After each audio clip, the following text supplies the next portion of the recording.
Oi, gente, tudo bem? Vocês me escutam bem? A professora Larissa já entrou aqui.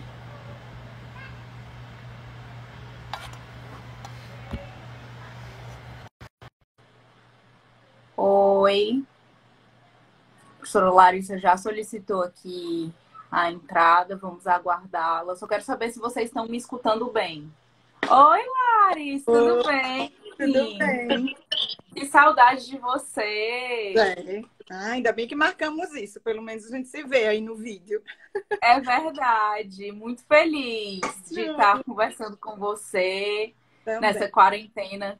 São novos desafios, né? A gente se encontrava na USP. Gente, a Larissa, como eu já apresentei aí nos stories, ela também é doutoranda lá na Faculdade de Direito da USP.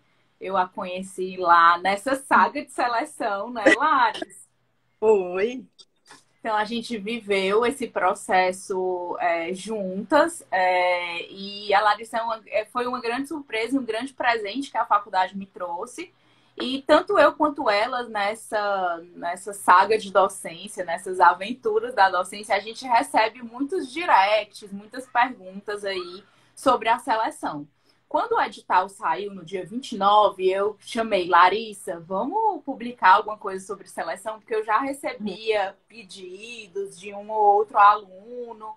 E aí eu disse assim, em vez de eu responder individualmente essas dúvidas, eu vou propor um bate-papo para que a gente não venha aqui com um objetivo específico de analisar o edital ou de trazer assuntos técnicos de cada uma dessas fases. A gente vem falar um pouquinho como foi a nossa preparação, como a gente logrou êxito em ingressar nos programas de pós-graduação da São Francisco e aí partilhar com vocês, tentar auxiliar da melhor forma, né, Larissa?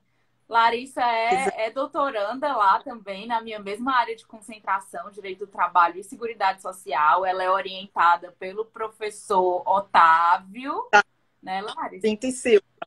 Otávio Pinto e Silva. E eu sou orientanda do professor Estevam Malê, tá? Larissa, quer falar um pouquinho, se apresentar? Sim. Oi, pessoal, eu sou Larissa.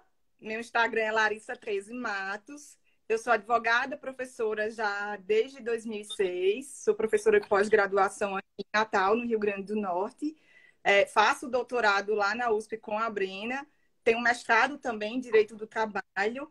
E a gente se propôs aqui a conversar com vocês sobre o edital da USP, mas uma conversa que também serve para outros editais. Não é o edital da USP, ele não é um edital com peculiaridades que servem só para a USP. Na verdade, a gente vai focar no da USP, mas essa conversa também serve para qualquer edital. É uma conversa de preparação para o ingresso em mestrado e doutorado como um todo.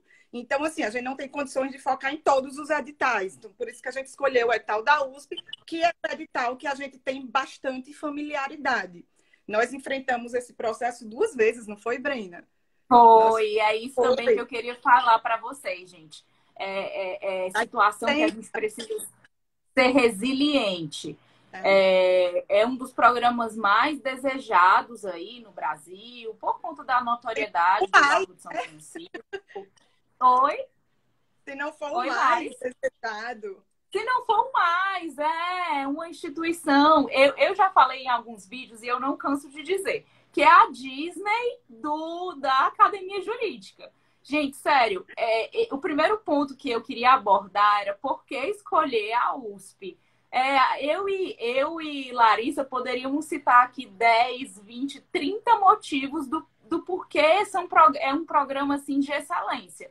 Você vai estudar com as pessoas que você leu durante a graduação, durante uma pós-graduação. Você vai ter acesso a esses profissionais que fazem o direito no Brasil. Existem inúmeros programas no Brasil, muito, de uma qualidade muito Enorme. reconhecida. Eu até quero aqui deixar um abraço para todos do programa de pós-graduação da Universidade de Fortaleza, que foi onde eu fiz meu mestrado. É um programa que hoje é CAP6. Eu recebi perguntas e obrigado, Larissa, por ter trazido esse ponto de que aqui não é apenas uma fala para São Francisco, para a Faculdade de Direito da USP, mas também uma fala para todo mundo que se interessa em fazer um mestrado, em fazer um doutorado.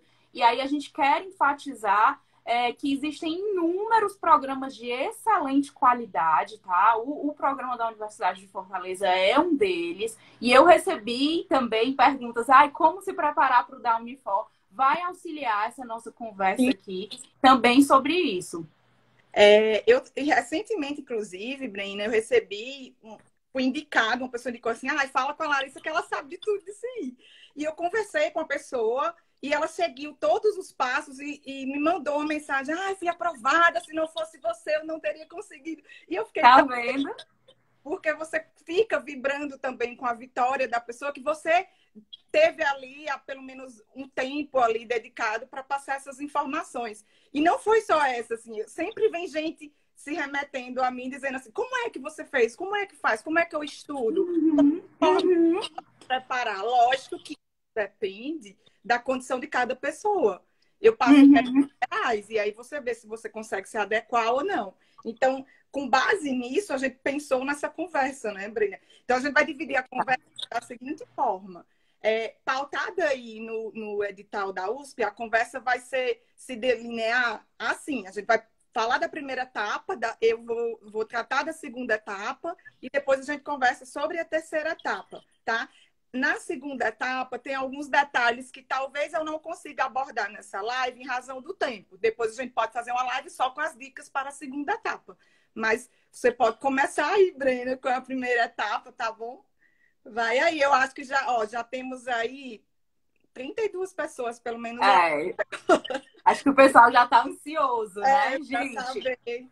Vamos. A seleção na Faculdade de Direito da USP, como a Larissa falou, ela é composta por 3 etapas. Se vocês pegarem o edital, é a primeira informação que vocês vão levantar. Né? A primeira etapa são as provas de proficiência linguística, né, de línguas estrangeiras. A primeira observação que eu queria fazer é que só são aceitas 4 línguas para o mestrado e doutorado lá na Universidade de São Paulo, na Faculdade de Direito, que é inglês, francês, alemão e italiano, tá bem? Então, a gente eles não aceitam o espanhol, então só são essas 4 línguas, e que você tem que comprovar a proficiência a nível de mestrado em uma dessas 4 línguas e a nível de doutorado em 2 dessas 4 línguas. Como é que ocorre essa comprovação de proficiência? Alguns outros programas, como a gente disse, que não ia deliberar só pela USP, mas em outros programas. Por exemplo, no meu programa de mestrado, a minha proficiência ela foi comprovada no curso do mestrado.